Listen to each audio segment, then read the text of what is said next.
ishchi vizasini olish va qonuniy yo'l bilan ish topish nisbatan oson bo'lgan Yevropa Ittifoqi davlatlari haqida gaplashamiz. O'zbeklar uchun topshirayotgan davlatlarini, ya'ni vizaga hujjat topshirayotgan davlatlarini davlat tilini bilmasdan turib ko'chib o'tish, ishlash nisbatan oson bo'lgan davlatlar bular Bolgariya, Latviya, Litva, Xorvatiya, Polsha, Slovakiya. Bu mamlakatlarning har birida viza olish nisbatan oson bo'lib, davlat tili talab etilmaydi va yaxshi ishga joylashish imkoniyatlari mavjud.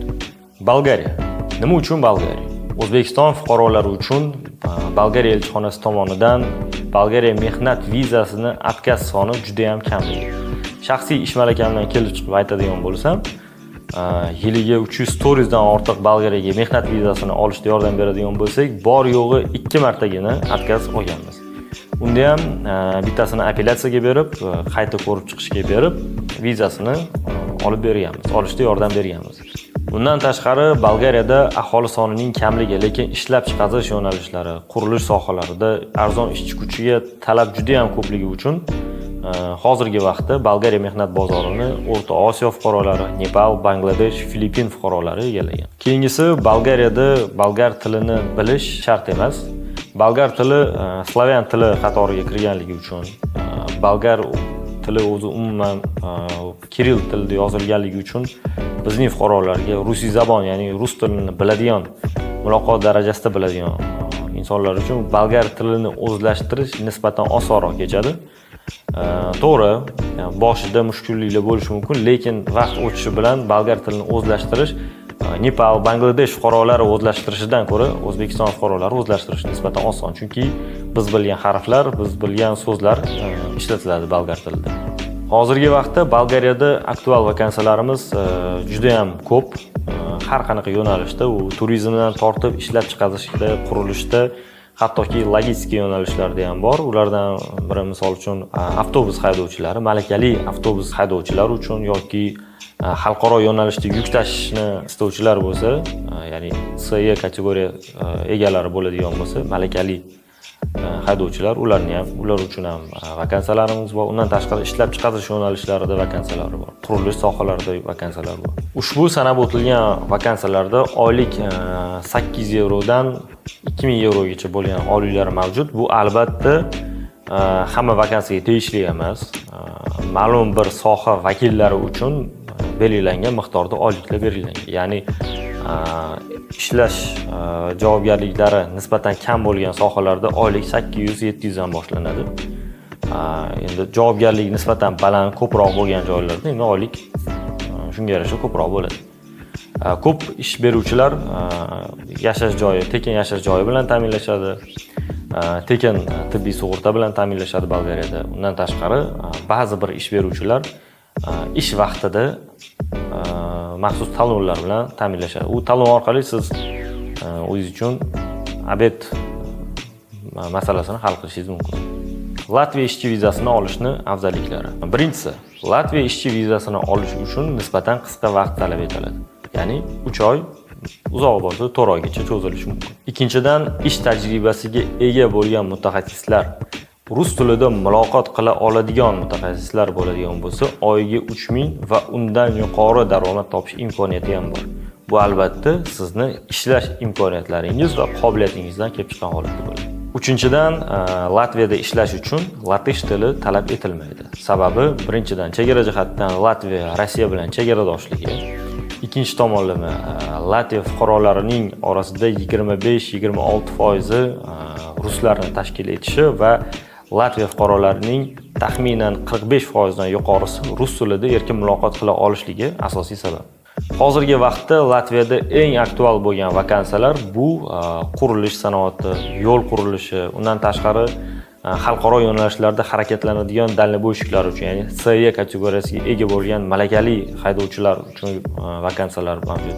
Undan tashqari metalokonstruksiya sohasida ishlagan malakali svarshiklardan, ya'ni MIG-MAG svarkasidan professional tarzda foydalana oladigan, ishlay oladigan mutaxassislar uchun ham Latviyada aktual vakansiyalarimiz bor. Litva. Litvada ishlashning afzalliklari. Birinchi o'rinda Litvaga ishlash uchun hujjat topshirganingizda O'zbekistonning o'zidan turib Litvani 2 yillik VNJ kartasini qo'lga kiritish imkoniyatingiz bor. Litva uchun viza olish imkoniyati ham bor, lekin Litva tomonidan ma'lum bir sohalarga VNJ kartasi uchun hujjat topshiriladi, ma'lum bir sohalar uchun viza, ya'ni milliy vizasi uchun hujjat topshiriladi.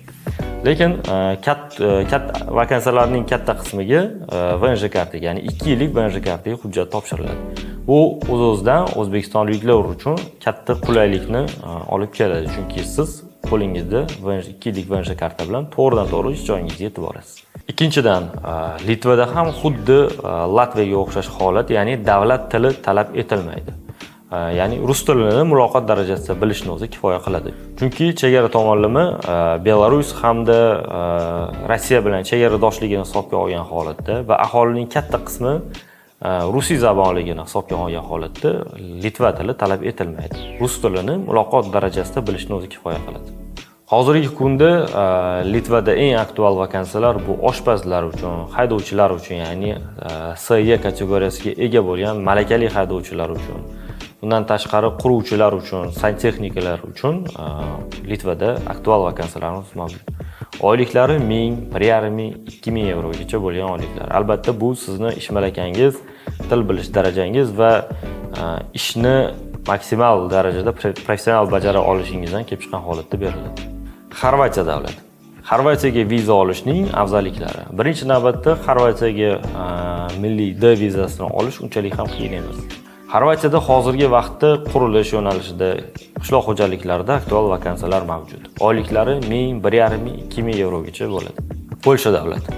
Polsha davlatiga viza olishning afzalliklari. Birinchi navbatda Polsha bu Yevropadagi ochiq bozorligini hisobga olgan holatda, ya'ni Polshada migrantlar oqimi juda ham kattaligi, ayniqsa rusiy zabon bo'lgan migrantlar oqimi kattaligi va shuni hisobga olgan holatda juda ham ko'p pozitsiyalarda ishchi kuchi, ya'ni Polsha tili talab etilmaydi.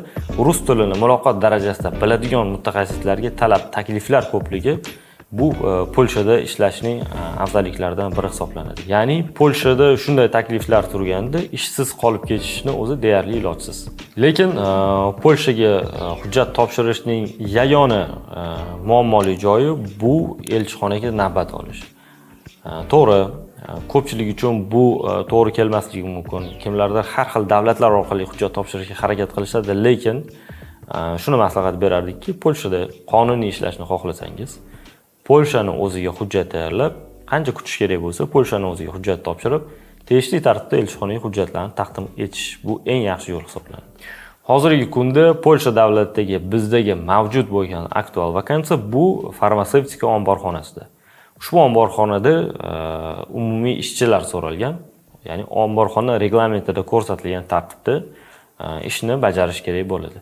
Agarda sizga ushbu yuqorida sanab o'tilgan davlatlardagi aktual vakansiyalar qiziq bo'ladigan bo'lsa yoki sizga qo'shimcha ma'lumot kerak bo'ladigan bo'lsa, ofisimizga tashrif buyuringlar.